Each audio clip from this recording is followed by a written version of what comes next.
आषाढ़ माह के शुक्ल पक्ष की एकादशी को देवशयनी एकादशी के नाम से जाना जाता है। देवशयनी एकादशी से ही विष्णु जी 4 माह के लिए योग निद्रा में चले जाते हैं। इस दौरान मुंडन संस्कार, शादी विवाह, सगाई, गृह प्रवेश समेत सभी मांगलिक कार्यों पर रोक लग जाती है। इस साल 6 जुलाई को देवशयनी एकादशी मनाई जाएगी। यह विशेष दिन श्री हरि, विष्णु और माँ लक्ष्मी की पूजा के लिए शुभ माना गया है। एकादशी व्रत के दिन व्रती को एकादशी व्रत कथा का पाठ जरूर करना चाहिए। ऐसा माना जाता है कि व्रत कथा का पाठ करने से भगवान विष्णु की कृपा से सभी मनोकामनाएं पूरी हो जाती है और मृत्यु के पश्चात मोक्ष की प्राप्ति होती है और समस्त पापों से मुक्ति मिलती है।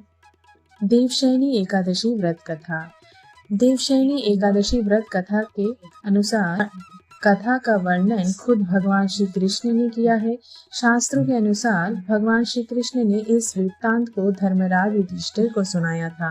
पौराणिक कथाओं के अनुसार सतयुग में मानंदता नामक एक चक्रवर्ती राजा राज्य करते थे।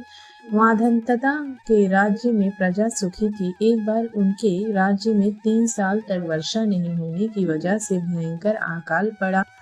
अकाल से चारों ओर त्रासदी और का माहौल बन गया था। इस वजह से यज्ञ, हवन, पिंडदान, कथा, व्रत आदि कम होने लगे थे।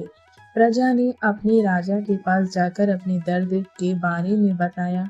राजा इस अकाल से चिंतित थे। उन्हें लगता था कि उनसे आखिर ऐसा कौन सा पाप हो गया है जिसकी सजा इतने कठोर रूप में मिल रहा।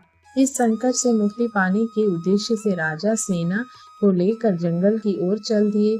जंगल में विचरण करते हुए एक दिन वे ब्रह्मा जी के पुत्र अंगिरा ऋषि के आश्रम पहुंचे। ऋषिवर ने राजा का कुशल क्षेम और जंगल में आने का कारण पूछा।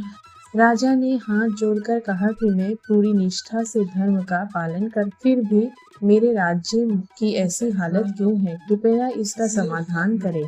राजा की बात सुनकर महर्षि अंगिरा ने कहा कि यह सतयुग है। इस युग में छोटे से पाप का भी बड़ा भयंकर दंड मिलता है। महर्षि अंगिरा ने राजा मानंदता को आषाढ़ माह के शुक्ल पक्ष की एकादशी का व्रत करने के लिए कहा। महर्षि ने कहा कि इस व्रत के प्रभाव से अवश्य ही वर्षा होगी। महर्षि अंगिरा के निर्देश के बाद राजा अपने राज्य की राजधानी लौट गए।